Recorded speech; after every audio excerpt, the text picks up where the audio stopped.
We are happy to present to you I Will Because I Can, a book about resilience for the grade 3 and grade 4 students of Beachy, Cove Elementary. Dedicate this book to the students and staff of École Élémentaire Beachy Cove Elementary 2020-2021. It has been an amazing year because of each and every one of you.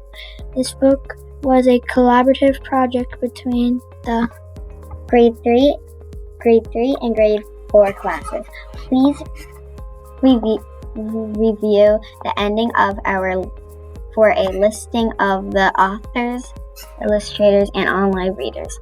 We thank the following groups for their support in making this project possible: PHE Canada, the co-operators, BCE grade 3 and grade 4 teachers, TLAs and SAs. BCE Administration and Guidance Team, Miss Cobb, Miss Penny, and Mr. Shoemaker. Summary: I Will Because I Can.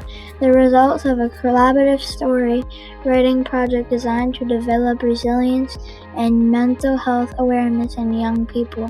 All learners in grade 3 and 4 at École Élémentaire Beachy Cove Elementary were involved in the progress. Students learn what resilience is, how to handle stressful situations by reading many children's books. They put words to their feelings and experience and created realistic situations and strategies to overcome these challenges in a short story format. Through their social and emotional learning, students produce a resource to elevate the stressors brought on by the global pandemic. The collection of short stories is meant to help people, both young and old.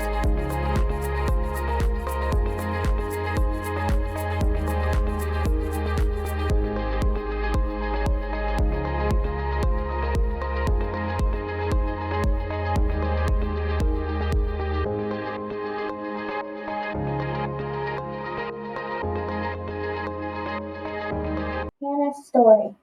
Hannah was not born in Canada. She is Muslim and has darker skin than all the other students.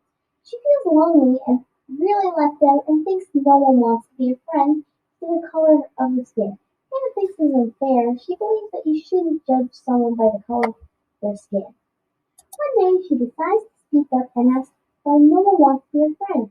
These are some of the responses she got. Ew, why do you always look like you're covered in dirt? That's dark as dark chocolate, and dark chocolate is just disgusting.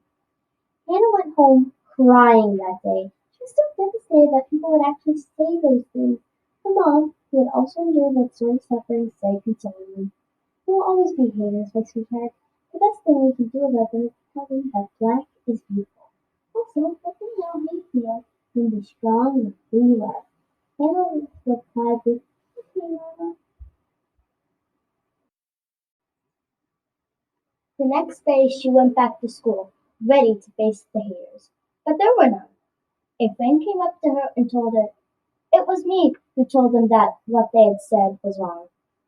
We had a conversation about how you should never judge anybody by the color of their skin or where they are from. By the way, the name's Alicia. And you are? Alicia said. Hannah mumbled under her breath. My name is Hannah. Hello, Hannah. Let's be friends. Oh, look. Here come some of your classmates. Alicia continued. Suzanne, previously the meanest of the bunch, mumbled in a voice full of remorse. I'm really sorry for what I said. I learned that black is beautiful, and that you should never judge a book by its cover. She stuck out her hand, and Hannah shook it. Friends? Asked Susan. Friends, declared Hannah. Hannah was so pleased to have made some new friends. From that day on, Hannah was much more excited to go to school. The moral of the story is to never judge a book by its cover, or an overenthusiastic friend might turn you in. Jeff's volcano. Jeff was playing at the playground with his friend Harry. I went to the Bahamas last week, Harry explained, but Jeff's volcano erupted again and he shouted, "My brother went to the Bahamas." Harry sighed. "Will you ever let me speak?" Harry thought. The next morning, Jeff was eating his breakfast when his dad tried to ask him how he was doing in math. But Jeff's volcano erupted again and he blurted, "Harry went to the Bahamas. Can we go, please?" Jeff's dad sighed and said, "Jeff, would you please stop blurting out?" The next day, while Jeff was at school, Shamrock Shore Elementary, the teacher was trying to explain the math homework the class had to work on. But Jeff's volcano erupted again, and he blurted, "Last year I won a math contest." Jeff saw his teacher's disappointed face. She said, "Jeff, stop blurting out or you'll have to leave the classroom." Jeff's face turned red like a tomato, and he replied, "Okay, Miss Puffin." When Jeff got home, he said to his mom, "Today Miss Puffin got upset with me." "Oh no," she answered. "I received an email from her. You have really got to try harder to not shout out when others are speaking." "I'll try to not interrupt Miss Puffin," Jeff said sadly. At dinner, Jeff's brother was talking about his English work, when Jeff's volcano was about to erupt again. Then he told himself, "Jeff, don't talk. You can do this." Jeff bit down on his tongue and surprisingly he didn't interrupt. His mom saw him do it and she smiled at him. "Good job, Jeff," she said happily. From that day on, he worked very hard not to interrupt again. Some strategies to control your volcano are: bite down on your tongue to stop yourself from interrupting, wait your turn, distract yourself so you forget about it, respect others when they are talking and listen to what they have to say. It's okay to cry. Maddie was sobbing at lunch because her classmates wouldn't let her play anything with them for days.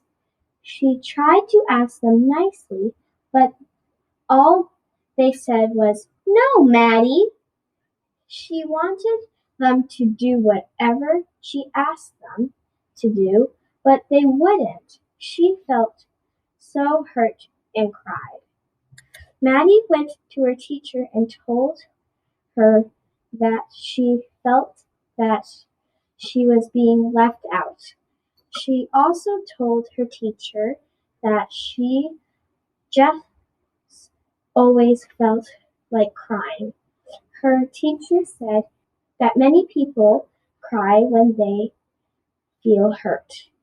"It's normal to cry," she told Maddie, that tomorrow would be a better day. The next day, Maddie was upset again, and so she went to her teacher. She said, "I'm a loser and I cry like a baby." The teacher smiled at her and said, "Maddie, you can cry, but you need to learn how to let things go. After crying, you need to move past the tears and do something about how you're feeling."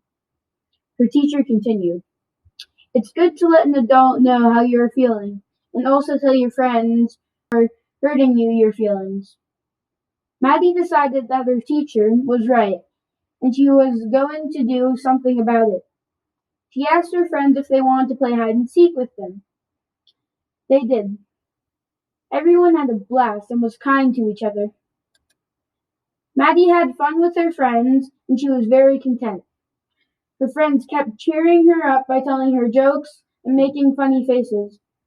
She realized that crying was okay, but then doing something about the problem was the next step. A stressful morning. One day, Johnny woke up after a good night's sleep. He had a of things to do today before online school started. He had to feed the dog and help his brother get ready. Johnny also had some homework left to do because his alarm didn't ring when it was supposed to. He was gonna be late for online school. He was getting very upset. Then Johnny had an idea. He could make a list of things he had to do and ask for help with some of the jobs. He asked his mom to help his brother get ready for school and he fed the dog.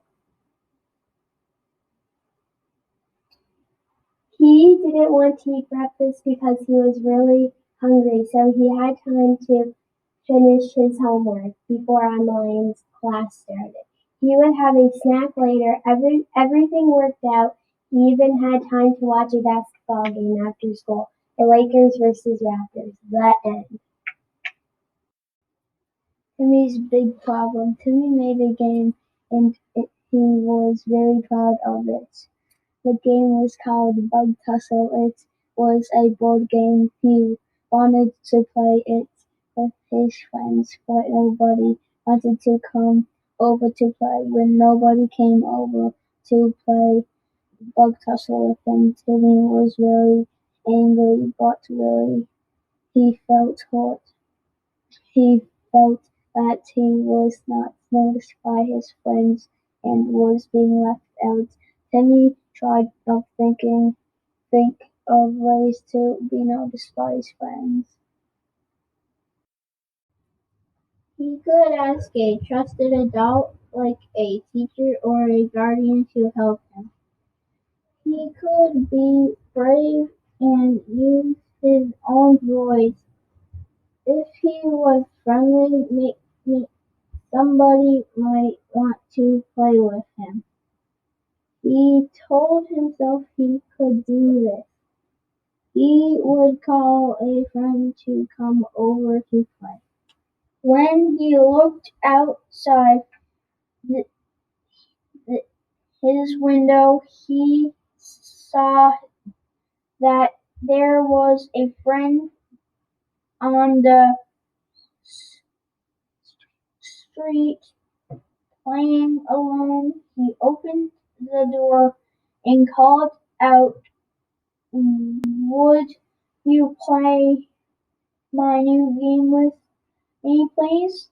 Timmy Timmy's friend said, "Yes, I have to tell my mom first." They had a great time together playing the new game.